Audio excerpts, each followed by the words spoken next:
জুমা সালাতুল জুমার সময় হয়ে গেছে। এই সময়টা আমি লম্বা কথা বলে আপনাদেরকে কষ্ট দিতে চাই না, এটা হলো প্রথম কনসার্ন। আর নিঃসন্দেহে আপনারা এখানে যারা আছেন, আমি যতটুকু জানি, খোঁজ খবর জানি, আপনারা ইসলামকে অনেক বেশি ভালোবাসেন। চট্টগ্রামের মানুষ এমনিতে ইসলাম প্রিয়, এটা ভৌগোলিকভাবে এবং ঐতিহাসিকভাবে প্রমাণিত। আর এই অঞ্চলের মানুষ ইসলামকে শুধু ভালোবাসে না, বরং ইসলামকে প্রতিষ্ঠা করার জন্য তাদের নিজেদের সর্বোচ্চটুকু দিয়ে চেষ্টা করে, এটাও আমি জানি। এটা সত্য তো? আলহামদুলিল্লাহ। তো আল্লাহ তাআলা আসলে আমাদেরকে দুনিয়াতে পাঠিয়েছেন খুবই সামান্য একটা সময়ের জন্য। আল্লাহ রাসূলুল্লাহ সাল্লাল্লাহু আলাইহি ওয়াসাল্লাম একবার মাজলিসে বসা অবস্থায় প্রশ্ন করলেন, নিজে নিজে প্রশ্ন করলেন, এই দুনিয়ার সাথে আমার কি সম্পর্ক?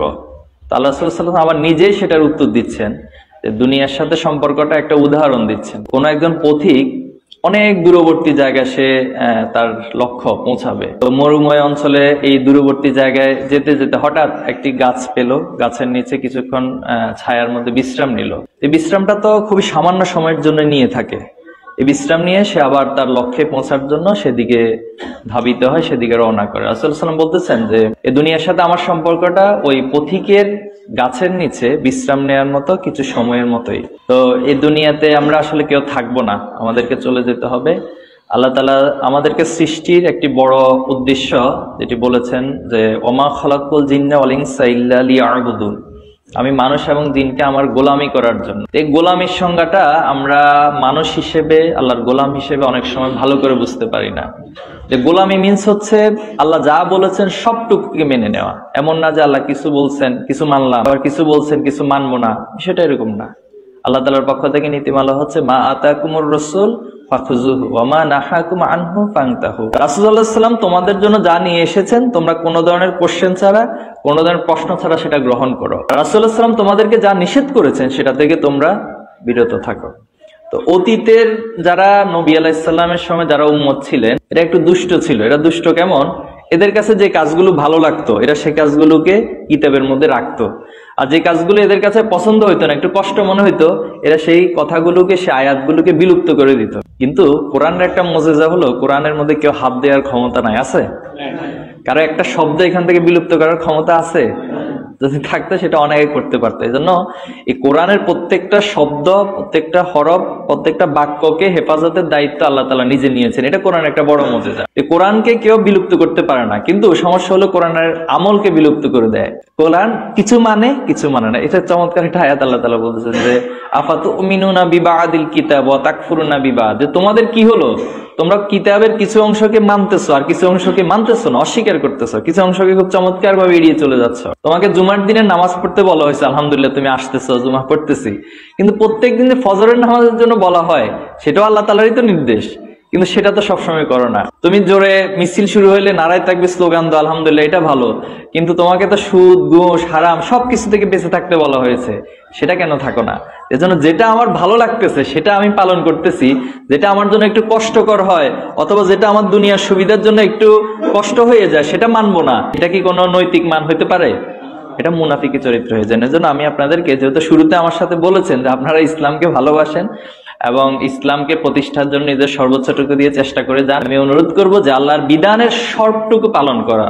আল্লাহ নীতিমালা হচ্ছে উদখুলু ফিস সিলমি কাফা, যে পরিপূর্ণভাবে দাখিল হও বান্দা। তুমি যদি পরিপূর্ণভাবে দাখিল না হও তাহলে আসলে তোমার জন্য যে আল্লাহ তাআলা জান্নাত রেখেছেন এই জান্নাতটা প্রশ্নবোধক হয়ে যাবে। এই জান্নাতটা, আমরা জান্নাতে যেতে চাই তো, জান্নাতের নিয়ামত সম্পর্কে তো অনেক ওয়াজ নসিহত আমরা শুনেছি, জেনেছি। এজন্য এই দুনিয়ার তুলনায় জান্নাত অনেক অনেক বেশি। আর আমাদের পিতা আদম আলাইহিস সালাম তিনি জান্নাতেই ছিলেন, এটা প্রেক্ষাপটে দুনিয়াতে এসেছেন, আবার আমরা জান্নাতে যেতে চাই। তো আল্লাহর কাছে আমরা এই দোয়া করে শেষ করছি যে আল্লাহ তাআলা যেন কখনো কোনো অবস্থায় আমাদেরকে ভুল ত্রুটি গুনার মধ্যে না রেখে গুনাহগুলোকে মাফ করে দেন, এবং দুনিয়ার জীবনে এই যে চলাফেরা অনেক ক্ষেত্রে আমরা অনেকের হক নষ্ট করি। একটা বিষয় খেয়াল রাখবেন যে আল্লাহর কিছু হক রয়েছে, আল্লাহর হকগুলোকে আপনি যদি লঙ্ঘন করেন, আপনি যদি তাওবা করে আল্লাহর কাছে ক্ষমা চান, আল্লাহ মাফ করে দেন। কিন্তু বান্দার হক, বান্দার হকের ক্ষেত্রে সবচেয়ে প্রায়োরিটি হচ্ছে পিতামাতা। ওয়াকাদা রাব্বুকা আল্লা তা'বুদু ইল্লা ইয়্যা ওয়া বিল ওয়ালিদাইনি ইহসানা। পিতামাতার কথা বলেন, পিতামাতার সদাচরণ, পিতামাতা, ভাই বোন, আত্মীয় স্বজন, নিকট আত্মীয়, রক্ত সম্পর্কে আত্মীয়, এরপর প্রতিবেশী, প্রতিবেশীর উপর প্রতিবেশীর হক রয়েছে, অনেক হক। এরপর আমি কিন্তু আমার কথা দিয়ে অনেক সময় অনেককে কষ্ট দিই, সেই কষ্ট যদি কেউ মনের মধ্যে পুষে রাখে, কালকে কিয়ামতের দিন কিন্তু সেই কথা দিয়েও আমাকে সে আটকে দিতে পারে, যে আমাকে এই কষ্ট দিয়েছিল। তো পশু পাখির ক্ষেত্রে যেটা হয়, যেমন একজন পশু পাখি আমরা অনেক সময় দেখি কুকুরে ঝগড়া করে, বিড়াল কুকুরে ঝগড়া করে, এভাবে বিভিন্ন পশু পাখি ঝগড়া করে। অন্যায়ভাবে যদি কোনো পশুকে কষ্ট দেয়, কাল কিয়ামত দিনে এটা নীতিমালা হচ্ছে, সেই দুইটা পশুকে ডাকা হবে, বলা হবে তোমাকে দুনিয়াতে অন্যায়ভাবে কিন্তু শিং দিয়ে গুঁতা দিয়েছিল, এখন তুমি কি করবা, তুমিও ঠিক একইভাবে তাকে গুঁতা দাও। এরপরে সেটা ক্লোজ হয়ে যাবে, তারা মাটির সাথে মিশে যাবে। কিন্তু মানুষের ক্ষেত্রে এই মাটির সাথে মিশে যাওয়ার কোনো অপশন থাকবে না। এজন্য যে কুমতু তুরা, বা যে আমরা যদি মাটি হয়ে যেতাম, মানুষ এই আফসোসটা সেদিন করবে। যদি আজকে আমার মাটি হয়ে যাওয়ার সুযোগ থাকতো, তাহলে আমার জন্য এই প্রশ্ন উত্তর দিয়ে সমাধান করে আমাকে জান্নাতে জাহান্নামে এই প্রশ্নগুলো থাকতো না। এজন্য আমরা আল্লাহর কাছে দোয়া করি, আল্লাহ তাআলা আমাদেরকে যেন জান্নাত উপযোগী একজন মানুষ হিসেবে দুনিয়ায় যতদিন বেঁচে থাকি নিষ্কলুষ এবং জান্নাত উপযোগী মানুষ হিসেবে কাজ করার তৌফিক দান করে, আমিন।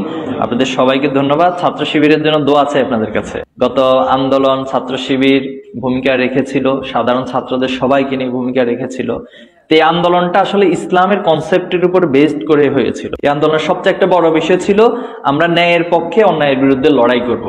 এটাই তো আল্লাহ রাসূলুল্লাহ সাল্লাল্লাহু আলাইহি ওয়াসাল্লাম আমাদেরকে শিখিয়েছেন। এরপরে এই আন্দোলনে আমার জীবন যাক চলে যাব, কিন্তু এরপরে অন্যায়ের কাছে মাথা নত করব না। এই শিক্ষাটা কে দিয়েছে আমাদেরকে? ইসলাম শিখিয়েছে, আল্লাহ তাআলা শিখিয়েছে, আল্লাহ রাসূলুল্লাহ সাল্লাল্লাহু আলাইহি ওয়াসাল্লাম শিখিয়েছে, সাহাবায়ে আজমাইন আমাদেরকে এটা শিখিয়েছে। এরপর শাহাদাতের তামান্না, যে আমি শহীদ হব। আপনারা দেখছেন যে মা তার সন্তানকে শহীদ হওয়ার জন্য উৎসাহিত করতেছে। সন্তান ঘর থেকে বের হওয়ার আগে বাবা মায়ের কাছে শহীদ হব, যে তুমি দোয়া করো বাবা আমি যেন শহীদ হই এবং তোমাকে যেন মানুষ শহীদ। এই যে কনসেপ্টগুলো, এই থিওরিগুলো কোথা থেকে আসলো? ইসলাম থেকে আসলো। আমরা চাই যে কনসেপ্টের উপর বাংলাদেশে একটি বিপ্লব হয়েছে, সারা বাংলাদেশের ছাত্র, শিক্ষক, এরপরে যত পেশাজীবী আছে সবাই অন্তর্ভুক্ত হয়েছে। যে আন্দোলনটা, এই সংগ্রামটা যেন কিয়ামত পর্যন্ত এবং বাংলাদেশে সত্যিকার অর্থে একটা ন্যায়ের সমাজ, সত্যিকার অর্থে একটা ইনসাফের সমাজ। বিচারের জন্য আপনি চেয়ারম্যান মেম্বারের কাছে দৌড়াইতে হবে কেন বলেন? কেন দৌড়াইতে হবে আপনাকে? চেয়ারম্যান মেম্বার এসে আপনাকে ন্যায় বিচার আপনার ঘরে প্রতিষ্ঠা করে দিয়ে যাবে। এটা হলো ইসলামের কনসেপ্ট। আপনি রিলিফের মালের জন্য কেন পিছনে লাইনে দৌড়াবেন? আপনি ওমর রাদিয়াল্লাহু তাআলা সে শাসন আমলের মতো ওমর রাদিয়াল্লাহু তাআলা নিজে রিলিফের মাল নিয়ে ঘরে ঘরে রাত্রিকালে পৌঁছে দিয়েছে। আমরা এরকম একটা রাষ্ট্র চাই, এরকম একটা সমাজ চাই। চান আপনারা? এটার জন্য আমাদের নিজেদেরকেও ভালো রাখতে হবে এবং আমাদের আশপাশে যারা আছে সবাইকে ভালোর মধ্যে রাখতে হবে। অন্যায় যে করুক, অন্যায়কে সাহসিকতার সাথে অন্যায় বলতে হবে, ভালোকে ভালো বলতে হবে। আল্লাহ তাআলা আমাদেরকে তৌফিক দান করুক এবং সেই স্বপ্নের সমাজটা আমরা আমাদের পরবর্তী প্রজন্ম দেখে যেতে পারি। আল্লাহর কাছে সেই তৌফিক কামনা করে আমার কথা শেষ করছি। আবারও দুঃখিত আপনাদের সময় নিয়ে কষ্ট দিলাম। সবাই দোয়া করবেন। আসসালামু আলাইকুম ওয়া রাহমাতুল্লাহি ওয়া বারাকাতুহু।